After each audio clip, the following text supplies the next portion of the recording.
The concept is simple. You should be able to control your online channels that you use to communicate with people.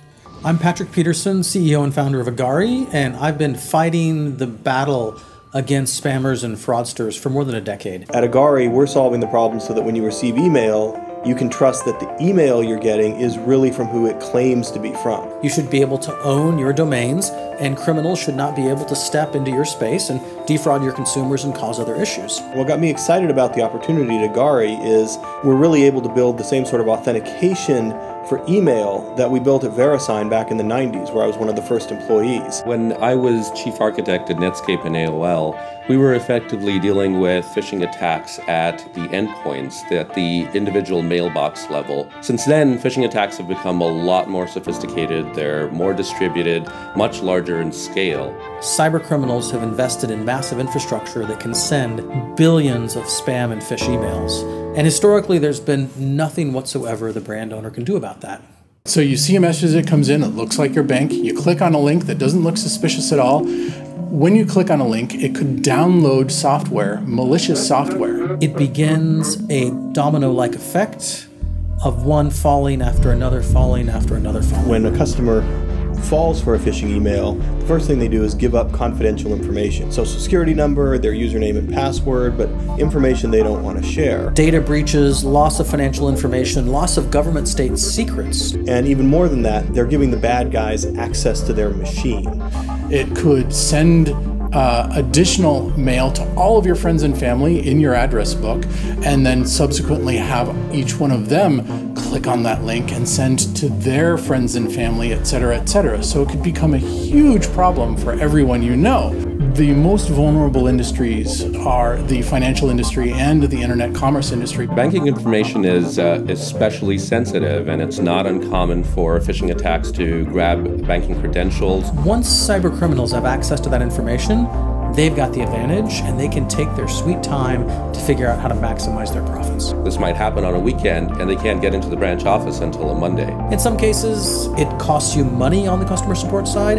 In other cases, it actually interferes with such high volume. We've actually had customers in a situation where they've had people responsible for answering the phones quit as a result of the volume of calls triggered by a phishing attack. And then, of course, God forbid, there's an actual financial event, and that there's financial losses, or in some cases, precedent-setting court cases. We're now starting to see customers and the banks being held liable for losses that can reach 6 and even 7 figures because they're not taking adequate steps to block phishing and protect their customers from this type of attack. And then the worst case that we all fear is publicity.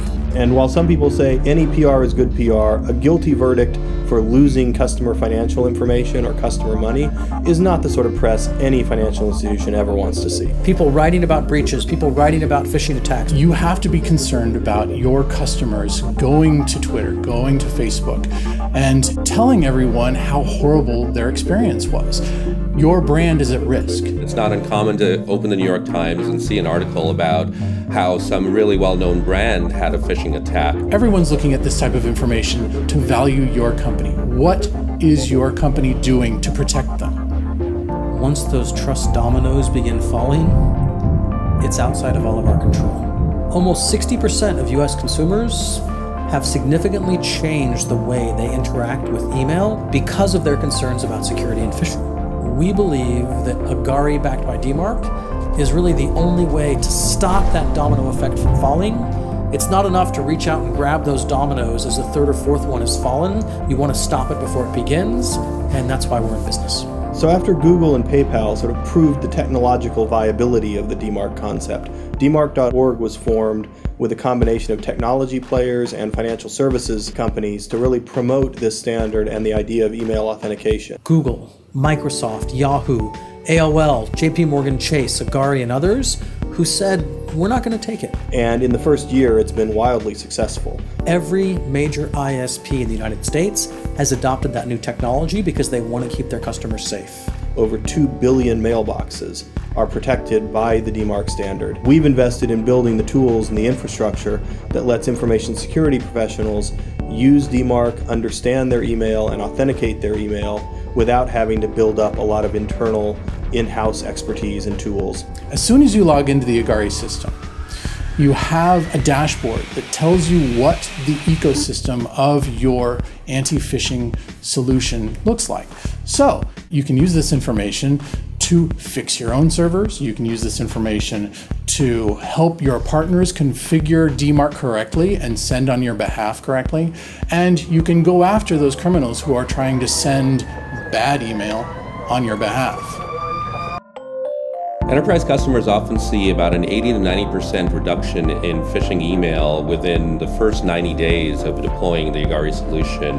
The largest players on the internet today have made a decision. Agari is the way to get to that promised land where you can do business safely online and you can really allow those online channels to bring the revenue and the trust that they should have had long ago. At Agari, we see our mission as enabling enterprises to take advantage of the DMARC standard and protect their customers the same way that people like JP Morgan Chase and Nacha and Facebook are already protecting their customers. Leverage our technology, leverage the work that we've done to learn more, to take the next step, and to join the leaders in making a more secure ecosystem.